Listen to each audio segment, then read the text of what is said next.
She's poor as hell, but she's covered in luxuries. She flies back and forth on the same airplane every day just to find a satisfactory prey. However, every time she encounters either an old man over 100 years old, or a young man who only cares about playing games, and the most annoying of all, a noisy woman. The stewardess on this flight has long been familiar with her and has guessed her mind. However, the stewardess said that she was wrong to do so, rather than give the number she left behind. When one day a big person appears, she will notify Syra in advance. Syra naturally begged for it.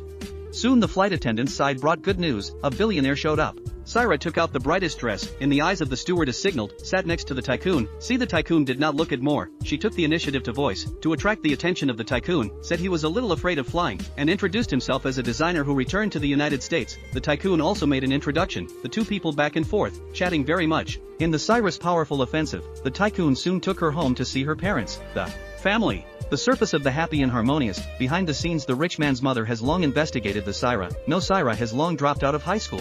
She has never been to the United States to study designers, so that Syra is interested in the words of the initiative to leave the tycoon, otherwise she will publish Syra's past, so that she no longer have the face to appear. Syra, however, is not the slightest bit panicked. Tycoon is now in love with himself. Do not believe it? Then wait and see who goes and who stays.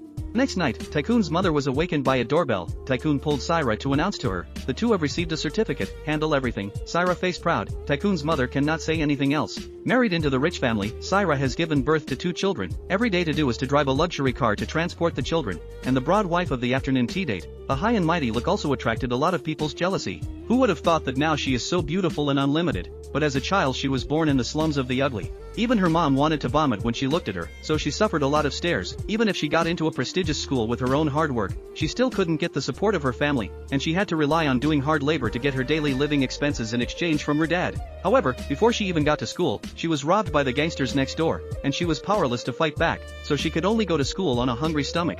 Luckily, she has a best friend who is close to her and waits for her at the school gate to go to school with her every day, and her best friend even invites her to play at her home, and she realizes that her best friend's home is very rich, and the house is so big that it amazes her. Her mom was full of contempt when she saw her in this dirt. As her BFF goes to change her clothes, Syra enviously says that her dream is to have such a mansion. But her BFF's mom taunts her that someone like you can't afford it in your lifetime. So are you trying to fulfill your beautiful dream by getting close to my daughter? Sierra was shaking with anger and shouted back, but it was just a joke in the other person's eyes. The next day her best friend's mom even told the teacher about the incident, saying that Sarah was trying to climb up her family to fulfill the dream of a rich family. Sarah was educated by the teacher and told to recognize the reality that no matter how well she reads, she will at best be a teacher like herself, with a half-dead salary, so don't have those unrealistic dreams. Syra then realized that no matter how good her grades are, it's useless, money is the king. She immediately took off her school uniform and threw it in the trash, vowing that she wouldn't squeeze the bus every day like ordinary people. She was going to drive a luxury